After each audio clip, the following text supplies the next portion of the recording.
یا اللہ یا رحمن یا رحیم یا کریم۔ الحمد للہ رب العالمین والصلاة والسلام علی سید المرسلین محمد وعلی آلہ واصحابہ اجمعین، اما بعد۔ اعوذ باللہ من الشیطان الرجیم، بسم اللہ الرحمن الرحیم۔ یا ایہا الذین آمنوا ان جاءکم فاسق بنبأ فتبینوا ان تصیبوا قوما بجہالۃ فتصبحوا علی ما فعلتم نادمین۔ وقال اللہ تعالی یا ایہا الذین آمنوا قوا انفسکم واہلیکم نارا۔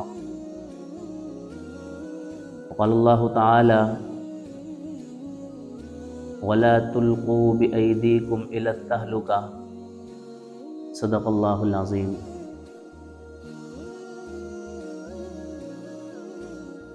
وقال النبی صلی اللہ علیہ وسلم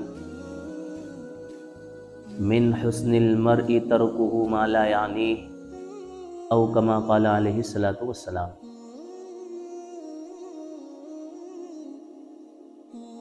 میرے محترم بزرگوں اور عزیزوں،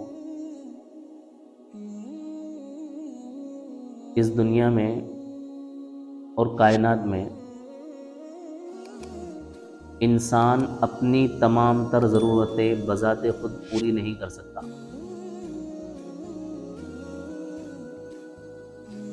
ایک انسان کو اپنی ضرورتیں پوری کرنے کے لیے کہیں نہ کہیں کسی نہ کسی درجے میں دوسرے انسان کی ضرورت پڑتی ہے، اور دوسرے انسان کو اپنی ضرورت بتانے کے لیے انسان کو اللہ تعالیٰ نے دو صلاحیتیں دی ہیں جس سے وہ اپنی ضرورت دوسروں کو بتا سکتا ہے،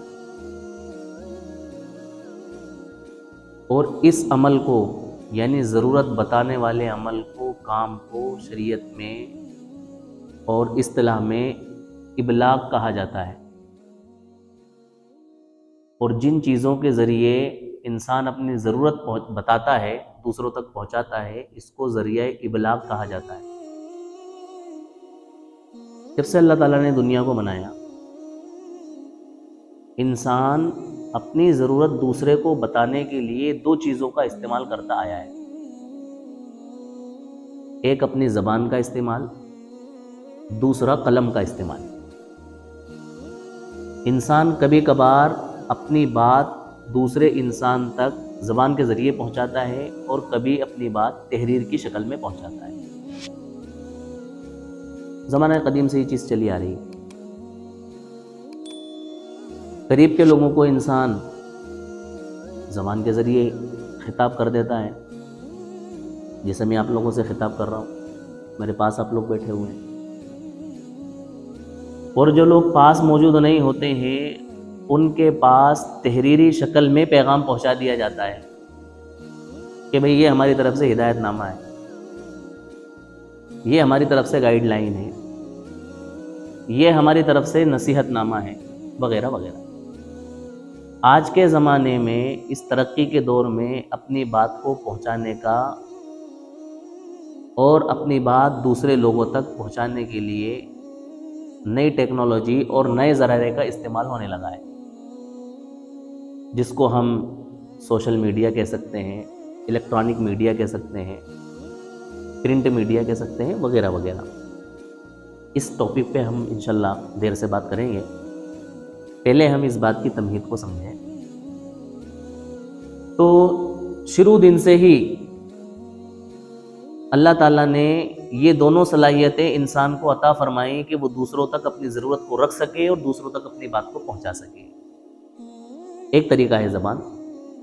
تمام انبیاء علیہم الصلوۃ والسلام، اللہ تعالیٰ نے قرآن میں ذکر فرمایا کہ زبان دعوت انبیاء نے لوگوں کو دی، توحید کی طرف لوگوں کو بلایا۔ فرمایا وَأَنذِرْ عَشِيرَتَكَ الْأَقْرَبِينَ، اپنی قوم سے خطاب کیا کہ میں تمہیں قریبی عذاب سے ڈرا رہا ہوں،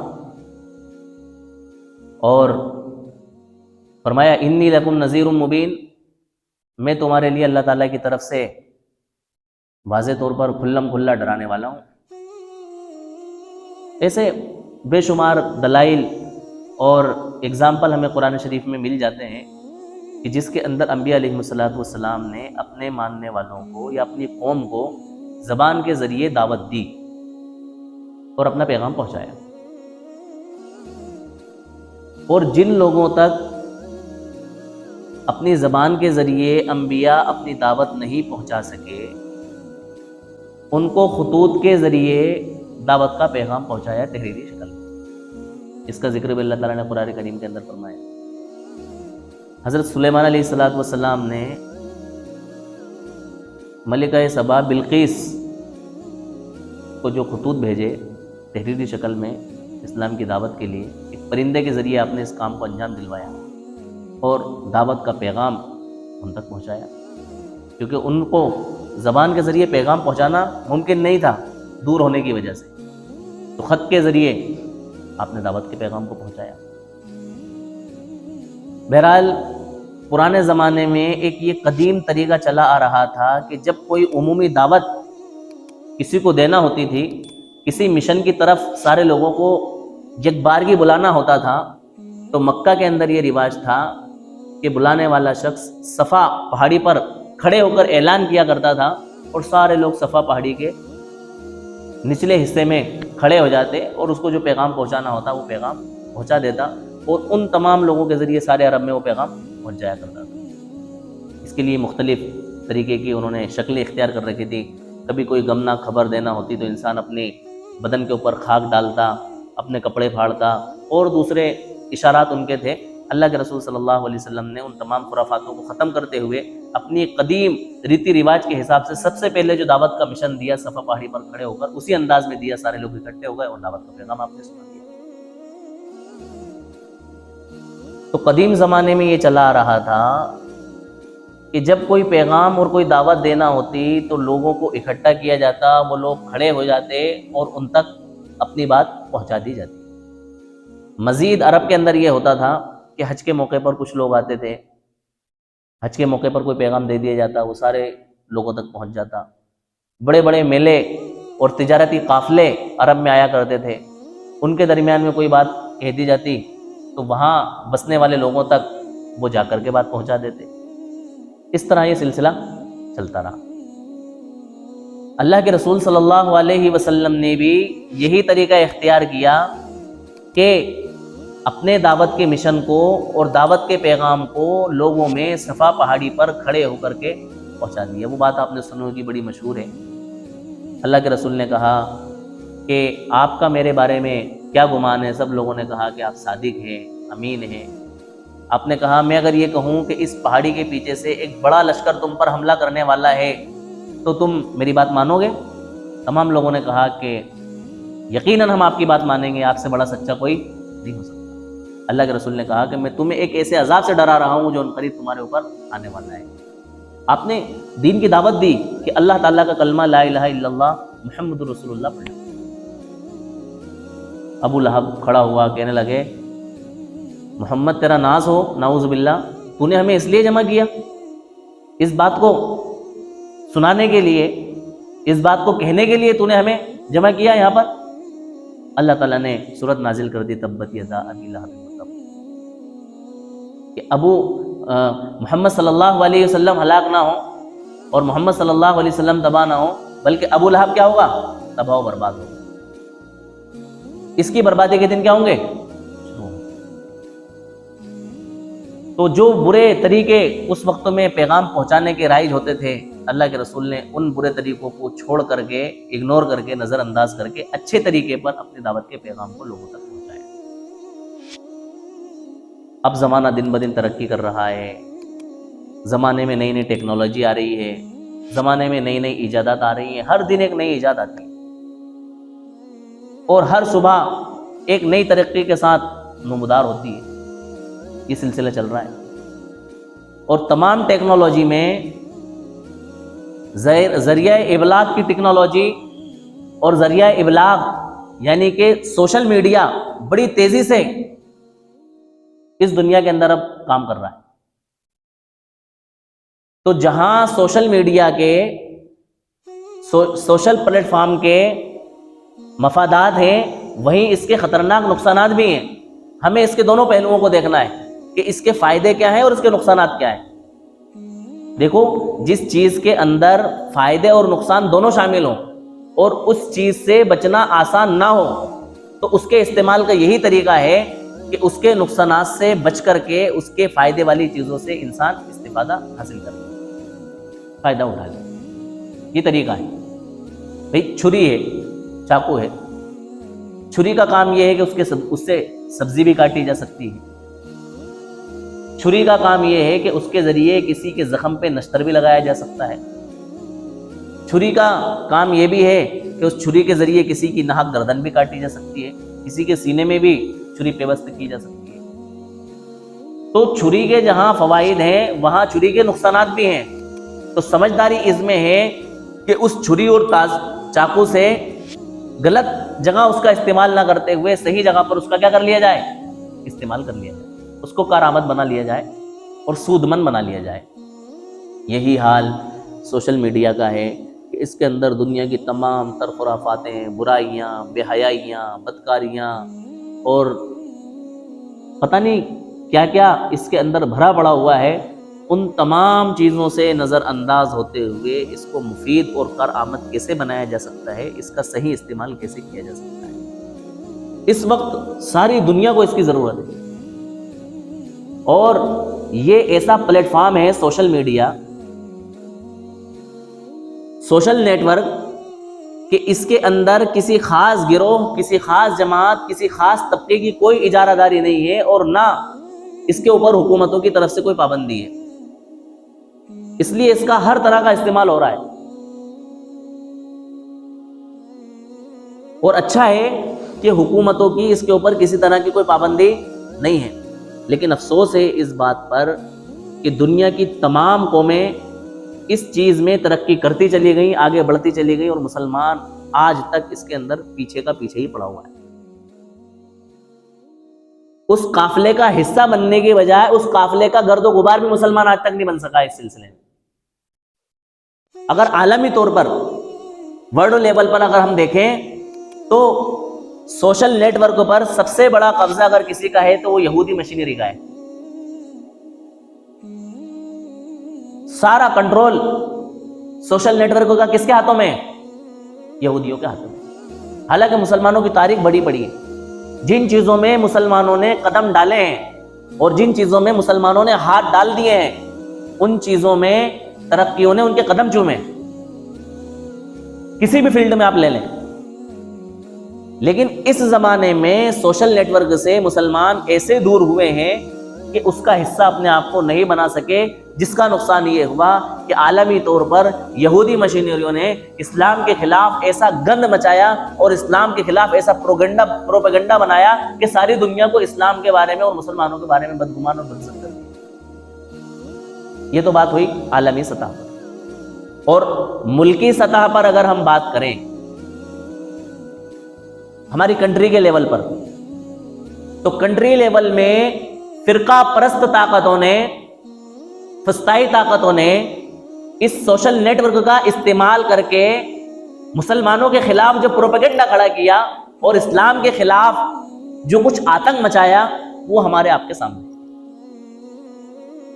ہمارا کوئی طبقہ ابھی تک اس پلیٹ فارم پر ایسا کھڑا نہیں ہو سکا جو منظم انداز میں ان کے شکوک و شبہات, ان کے مغلظات اور ان کی بکواسات اور ان کی فالتو کی اور بیجا کی باتیں, اسلام کے اوپر ان کے اعتراضات اور جو کچھ شکوک و شبہات ہیں ان کا تشفی بخش ان کو جواب دے سکے.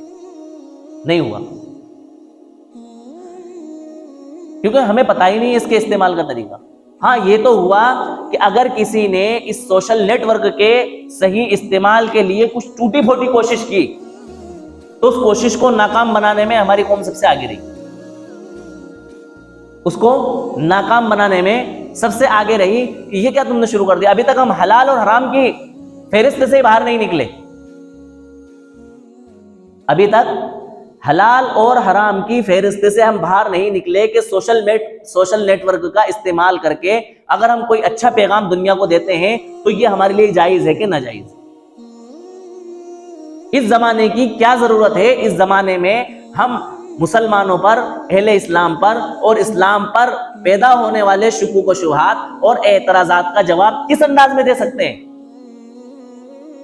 اس کا فیصلہ کرنا تو دور کی بات، ابھی تک ہم اس بات سے نہ نکل سکے کہ سوشل نیٹ ورک کا استعمال کرنا حلال ہے کہ حرام، اسی میں ہم الجھے ہوئے ہیں۔ حالانکہ مفتیان کرام نے بتا دیا، سمجھا دیا، علماء کا اس کے اوپر اتفاق ہو گیا چند ایک کو چھوڑ کے کہ بھیا اس دور کے اندر یہ ضرورت ہے، اگر کوئی اچھا کام اس نیٹ ورک کے ذریعے، اس پلیٹ فارم کے ذریعے کر سکتا ہے تو اس کو وہ کام کرنا چاہیے اور آگے آنا چاہیے، اور جو کچھ کمیاں اور کوتاہیاں معاشرے میں ہیں ان کو دور کرنا چاہیے، اور جو برائیاں اسلام کے خلاف بیان کی جا رہی ہیں، جو اختلافات اسلام کے خلاف بیان کیے جا رہے ہیں، جو اعتراضات اسلام کے خلاف بکے جا رہے ہیں، ان اعتراضات کا صحیح طریقے پر جواب دینا چاہیے۔ میں بھی پروگرام میں گیا تھا، میرے مدرسے کے اندر قدیم طلباء کو اور قدیم لوگوں کو جوڑا گیا تھا جو فارغین تھے کہ بھئی آپ کو کس طرح سے پڑھانا ہے، کس طرح سے سمجھانا ہے، کیسے قوم میں کام کرنا ہے، ساری اس کی ایک ٹریننگ تھی۔ تو اس ٹریننگ کے تحت ایک بہت بڑے آدمی ہیں، میرے خیال سے بھائی نے نام سنا ہوگا، مولانا الیاس بھٹکلی، جن کا پورے ہندوستان میں بلکہ باہر بھی علی پبلک کے نام سے جن کے اسکول چلتے ہیں، جو مولانا طیب صاحب اپنے وہاں اسکول چلاتے ہیں علی پبلک، اس کے فاؤنڈر وہی ہیں۔ بہت صلاحیت اللہ تعالیٰ نے ان کو دی، بہت صلاحیتوں سے انہوں نے نوازا۔ تو بات کرتے کرتے انہوں نے سوشل نیٹ ورک کے فوائد انہوں نے بیان کیے، اور آخری میں انہوں نے یہ بات بولی کہ جو انسان صحیح طریقے پر سوشل نیٹ ورک کا استعمال نہ کر سکتا ہو اس کو اس میں نہیں پڑھنا چاہیے۔ وجہ اس کی یہ ہے کہ آج کل آن لائن بہت زیادہ فراڈ ہو رہا ہے اور دھوکہ ہو رہا ہے، ایسا نہ ہو کہ انسان کسی کے فراڈ میں اور دھوکے میں مبتلا ہو کر کے نقصان کی زد میں آ جائے۔ تو میرے ایک استاذ وہیں بیٹھے ہوئے تھے، وہ کہنے لگے میرے سے، کہنا کہ عارف آج کل تم بھی ویڈیو بنا رہا ہو؟ میں نے بولا ہاں حضرت۔ تو کہنے لگے ابھی منع کیا نا ویڈیو بنانے کے لیے؟ میں نے ان سے کہا، میں نے کہا حضرت انہوں نے منع یہ کیا کہ جو اس فن میں ماہر نہ ہو وہ اس کے اندر ہاتھ نہ ڈالے، اور مجھے اپنے آپ کو بھروسہ ہے کہ میں ماہر ہوں۔ تو کہنے لگے ویڈیو بنانا جائز ہے؟ کیا بات بولی انہوں نے؟ ویڈیو بنانا جائز ہے۔ مطلب ابھی تک ہم جائز اور ناجائز کی بات سے باہر نہیں نکل سکے۔ میں سمجھنے والی بات ہے، مطلب میری ہمت بڑھانے کی بجائے، مجھے حوصلہ دینے کی بجائے وہ کیا کہہ رہے ہیں کہ ویڈیو بنانا جائز ہے۔ حالانکہ ان کے علاوہ 10 استاذوں نے میرے اس کام کو سراہا اور مجھے مبارکباد دی اور خوشی کا اظہار کیا کہ ماشاءاللہ ہمیں بڑی خوشی ہوتی ہے اور بڑا سونا ہمارا سینہ چوڑا ہوتا ہے کہ ہمارا ایک شاگرد اور ایک ہمارا طالب علم کچھ تو کام کر رہا ہے ٹوٹا پھوٹا۔ تو یہ تو میں نے ایک ضمناً بات سمجھانے کے لیے بات کی تھی، یہ بات اصل مقصد نہیں ہے۔ میں جو بتانا چاہ رہا ہوں وہ یہ بتانا چاہ رہا ہوں کہ آج کے اس دور کے اندر خرافاتوں کے لیے، برائیوں کے لیے، بکواس کے لیے، بے حیائی کے لیے، نہ جانے کن کن چیزوں کے لیے اگر سوشل نیٹ ورک کا استعمال کیا جا رہا ہے تو اس کا مفید مصرف یہ ہے کہ اس کو اچھے کاموں میں استعمال کیا جائے، اچھے کاموں کے لیے اس کا انتخاب کیا جائے۔ بھائی سب سے بڑا آج کے دور میں جو المیہ ہے نا اس سوشل نیٹ ورک کا، اس کے ذریعے جھوٹ بہت پھیلایا جا رہا ہے۔ ہمیں پتہ ہی نہیں ہے کون سی بات سچی ہے کون سی بات جھوٹی ہے۔ کوئی بھی بات آئی، ہم نے اس کو دیکھا نہیں دیکھا، ادھوری بات دیکھی اور اس کو آگے شیئر کر دیا۔ اس کے بارے میں ہمیں پتہ ہونا تو ضروری ہے نا کہ یہ کام جو ہم کر رہے ہیں، جو خبر ہمارے پاس پہنچی ہے، اس خبر کو ہم آگے پہنچا رہے ہیں، تو یہ عمل ہمارا جائز ہے کہ ناجائز ہے، یہ ہمیں سمجھنا ضروری ہے۔ اللہ تعالیٰ نے قرآن کریم کے اندر فرمایا، یا ایھا الذین آمنوا ان جاءکم فاسق بنبأ فتبینوا ان تصیبوا قوما بجہالۃ فتصبحوا علی ما فعلتم نادمین۔ ایمان والو، اگر تمہارے پاس کوئی فاسق شخص کوئی خبر لائے تو تم اس کی تحقیق کر لو، خوب اچھی طرح سے تحقیق کر لو۔ این ممکن ہے کہ تم اس سنی سنائی خبر کو سن کر کے کوئی ایکشن لے لو اور تم اپنی نادانی کی وجہ سے، نا واقفیت کی وجہ سے کچھ لوگوں کو تکلیف کے اندر اور پریشانی کے اندر مبتلا کرو۔ کوئی بھی خبر آئی، ہم نے اس کو دیکھا اور دیکھنے کے بعد میں اس کو آگے شیئر کرتے ہوئے چلے گئے۔ ہم نے نہیں سمجھا کہ یہ بے حیائی کی خبر ہے کہ حیا کی خبر ہے، ہم نے نہیں دیکھا کہ یہ صحیح خبر ہے کہ غلط خبر ہے، ہم نے نہیں دیکھا کہ اس خبر کو آگے بھیجنا ضروری ہے کہ ضروری نہیں۔ علماء نے لکھا ہے ایسا سچ جس سچ کے ذریعے لوگوں میں آگ لگتی ہو، نفرت پیدا ہوتی ہو، لوگ ایک دوسرے کے دشمن بن رہے ہوں، ایسا جھوٹ بہتر ہے جس کے ذریعے لوگوں کے دل جڑتے ہوں، جس کے ذریعے لوگوں کے دلوں میں محبت پیدا ہوتی ہو۔ اور یہ کام شر پرست لوگ تو کر ہی رہے ہیں، لیکن اس کے ساتھ ساتھ ہمارے اپنے لوگ بھی مسلکی اختلافات کے ساتھ ان کاموں کو بخوبی انجام دے رہے ہیں۔ ہماری قوم ابھی تک مسلکی اختلافات سے باہر نہیں آ پا رہی ہے، مقابلے بازی چل رہی ہیں، جنگیں چل رہی ہیں، ڈیبیٹ چل رہی ہے، لڑائی جھگڑے چل رہا ہے۔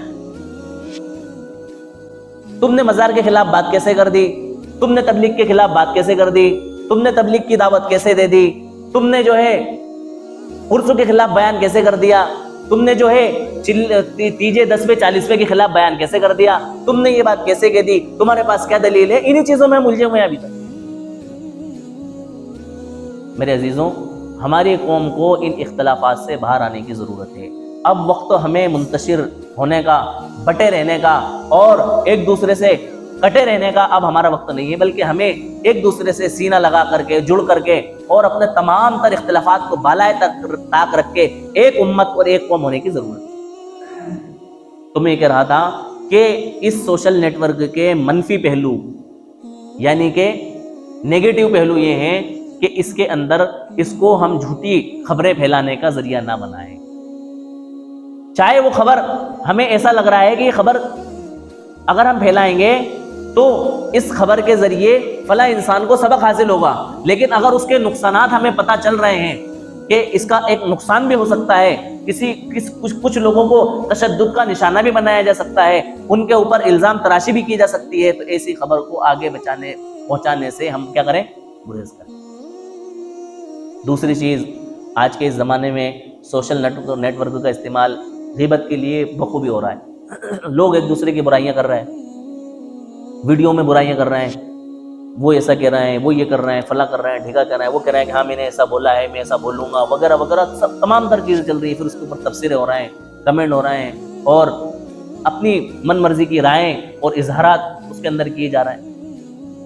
اور یہ حقیقت ہے کہ جب کسی اچھی شخصیت کے متعلق کوئی پروپیگنڈا بنایا جاتا ہے، کوئی بہتان اور الزام لگایا جاتا ہے، تو وہ ناقابل قبول ہونے کے باوجود بھی تمام لوگوں کے اندر چرچا کا ذریعہ بنتا ہے۔ اس کی مثال ہمارے پاس موجود ہے۔ حضرت عائشہ رضی اللہ تعالیٰ عنہ پر منافقین نے تہمت لگائی، حالانکہ وہ تہمت جھوٹی تھی۔ تہمت تو ہوتی ہے، جھوٹ کو تہمت ہی بولتے ہیں۔ جو بات کسی کے اندر نہ ہو اس بات کو کہنا کیا کہلاتا ہے؟ تہمت کہلاتا ہے۔ تو اس جھوٹی تہمت اور جھوٹی خبر کا نقصان یہ ہوا کہ بھولے بھالے سیدھے سادے مسلمان بھی ان منافقوں کی بات میں آ گئے۔ تو سوشل میڈیا پر، سوشل نیٹ ورک پر جب کسی کی برائیاں کی جاتی ہیں تو ان برائیوں کا اثر یہ ہوتا ہے، اس غیبت کا اثر یہ ہوتا ہے کہ جو لوگ ان چیزوں کو برا سمجھ رہے ہوتے ہیں وہ بھی اس کی زد میں آ کر کے اس شخصیت کو اور اس انسان کو برا سمجھنے لگ جاتے ہیں۔ تیسرا نقصان اس سوشل نیٹ ورک کا یہ ہو رہا ہے کہ اس کا استعمال نفرت کے لیے بھرپور کیا جا رہا ہے، اور ہمارے ملکوں میں خصوصاً ہندو مسلم کے لیے اچھی طریقے پر کیا جا رہا ہے۔ مسلمان ہندوؤں کے خلاف پوسٹیں شیئر کر رہے ہیں، ویڈیو شیئر کر رہے ہیں، اور ہندو مسلمانوں کے خلاف پوسٹیں شیئر کر رہے ہیں، ویڈیوز بنا رہے ہیں، گندی گندی گالیاں بک رہے ہیں، ہماری مقدس شخصیات کو برا بھلا کہہ رہے ہیں، اور ہمیں ٹھیس پہنچانے کے لیے جو کچھ کر سکتے ہیں وہ تمام کے تمام کام کر رہے ہیں۔ اب آپ یہ کہہ سکتے ہیں کہ بھئی جب وہ ہمارے لیے اس طرح کا ارادہ اور خیال رکھتے ہیں، ہمیں ٹھیس پہنچا رہے ہیں، ہمیں تکلیف پہنچا رہے ہیں، ہمیں برا بھلا کہہ رہے ہیں، ہماری مقدس شخصیات کو برا بھلا کہہ رہے ہیں، یہاں تک کہ ہمارے قرآن کریم کے بارے میں اول فول بک رہے ہیں، ہمارے پیغمبر جیسی شخصیت کے بارے میں برا بھلا کہہ رہے ہیں، تو کیا ہم چپ بیٹھے رہیں گے؟ ہم ان کا جواب نہیں دیں گے؟ یقیناً ہمیں جواب دینے کی ضرورت ہے، لیکن اس انداز میں نہیں جس انداز میں ہم کام کر رہے ہیں۔ اس ویڈیو کو شیئر کرنے سے ہم ان کے ارادوں کو مزید تقویت بخش رہے ہیں، ان کے حوصلے بلند کر رہے ہیں ان چیزوں کو آگے شیئر کر کے۔ ایسی چیزیں ہمیں آگے شیئر نہیں کرنا چاہیے۔ اس کا طریقہ اور اس کا جواب یہ ہے کہ ایسی چیزوں کا مدلل اور مفصل جواب ہمیں ریکارڈ کر کے اور اس کو ایڈ کر کے ہمیں آگے شیئر کرنا چاہیے کہ دیکھو انہوں نے یہ بات کہی ہے، اس کی کچھ بھی حقیقت نہیں ہے، حقیقت اور سچائی ہے جو میں آپ کو بیان کر رہا ہوں۔ یہ اس کا طریقہ ہوتا ہے۔ اور جن کے پاس دلائل ہوتے ہیں نا، وہ بھاگا نہیں کرتے ہیں، گھبرایا نہیں کرتے ہیں، بلکہ دلائل کی روشنی میں سامنے والے کا منہ بند کرنے کی کیا کرتے ہیں؟ کوشش کرتے ہیں۔ تو فرقہ پرست طاقتوں کی طرف سے، اسلام دشمن اور مسلمان دشمن طاقتوں کی طرف سے آئے دن سوشل میڈیا پر، سوشل نیٹ ورک پر ایسی پوسٹیں، ایسی تحریریں، ایسی ویڈیوز آپ کو ملیں گی جس سے آپ کے دل کو ٹھیس پہنچے گی، آپ کے جذبات بھڑکیں گے۔ ان چیزوں کو دیکھنے کے بعد آپ کو اپنے آپے سے باہر ہونے کی ضرورت نہیں ہے اور ایسی چیزوں کو آگے شیئر کرنے کی ضرورت۔ جہاں اس سوشل میڈیا کے نیگیٹو پوائنٹ ہیں وہیں اس کے پوزیٹیو پوائنٹ بھی ہیں جن کا ہمیں استعمال کرنا چاہیے۔ ان پوزیٹیو پوائنٹ میں سے ایک پوائنٹ تو یہ ہے کہ اگر ہمیں کوئی پوسٹ، کوئی تحریر ایسی لگی ہے تو اس کا ہم تشفی بخش جواب دے کر کے اس تک یہ پیغام پہنچانے کی کوشش کریں کہ تمہاری یہ غلط فہمی ہے، صحیح بات یہ ہے، حقیقت یہ ہے جو تمہیں معلوم نہیں۔ دوسرا اس کا پوزیٹیو پوائنٹ یہ ہو سکتا ہے کہ ہم اچھے کاموں کے لیے اس کا استعمال کریں۔ اچھے کاموں کا مطلب یہ ہے کہ ہم اس کے ذریعے کیا لوگوں کو دینی پیغام پہنچا سکتے ہیں، کیا دینی تعلیم دے سکتے ہیں۔ آج تو اتنی ترقی کا دور ہے ماشاءاللہ کہ ہم اپنے گھر پر بیٹھے ہوئے، اپنے جھوپڑے میں رہتے ہوئے، جنگل میں رہتے ہوئے ہم ساری دنیا تک اپنے دل کی بات پہنچا سکتے ہیں اور پیغام پہنچا سکتے ہیں ساری دنیا کے لوگوں تک۔ خصوصاً پڑھنے والے اور پڑھانے والے لوگوں کے لیے بہت بہترین چیز ہے۔ دنیا کے ہر قسم کے لوگوں کی آپ کلاسیں بنا کے ان کو ان کے لیول کے حساب سے ان کو دینی تعلیم سے آپ آراستہ کر سکتے ہیں۔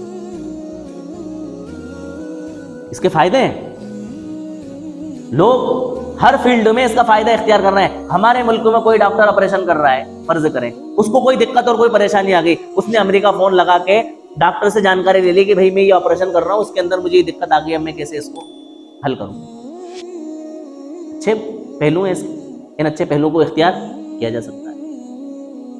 تو میرے عزیزوں، اس دور کے اندر سب سے بڑی ضرورت اب ہمارے لیے جو بنتی ہے وہ یہ بنتی ہے کہ ہماری نئی جنریشن اس فون کا صحیح استعمال کرنے والی بن جائے، ورنہ آنے والے دن اور آنے والے حالات ہمارے لیے بد سے بدتر ہوتے جا رہے ہیں۔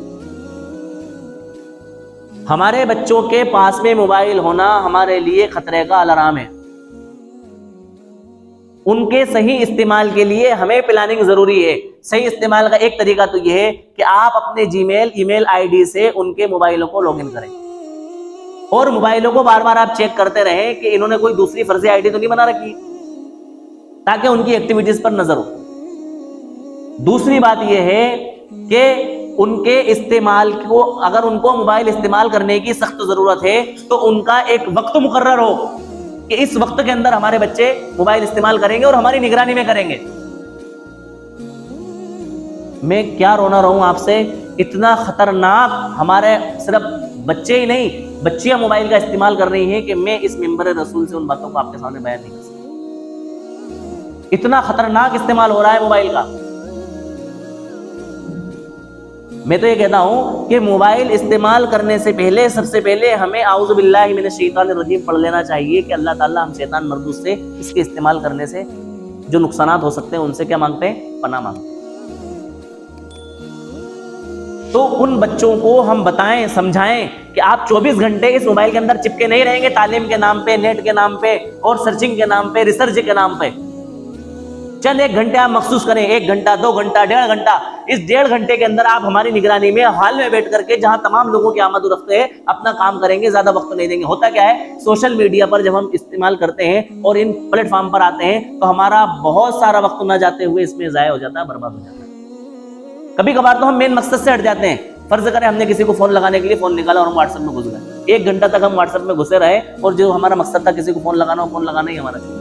ایسے بے شمار نقصانات ہیں۔ اللہ تعالیٰ ہم سب کو سمجھنے کی توفیق نصیب فرمائے۔ وآخر دعوانا الحمدللہ رب العالمین۔